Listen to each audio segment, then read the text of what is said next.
Republican Institute, the National Democratic Institute. You know, our parties have been standing for the strengthening of democratic institutions in Europe and around the world.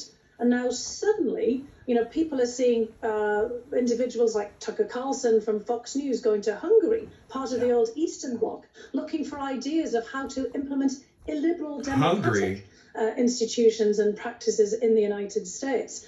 They're looking at everything that you've just laid out in the previous segments about millions of Americans believing in a big lie that Joe Biden was not elected in 2020. And, you know, they're completely taken aback by what Congressman Allred and you were talking about earlier, that at the state and local government level, we're seeing the subversion of democracy. People saw an incredible strength in the kind of local and state commitment of the US federal system towards democracies. They thought that even if there might be problems at the national level, that you saw, you know, people committed in their communities to upholding the democratic institutions is what we were actually exporting abroad.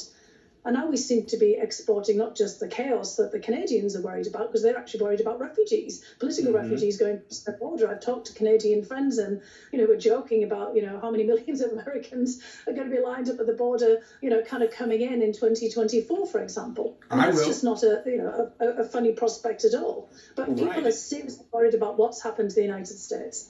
Well, I want to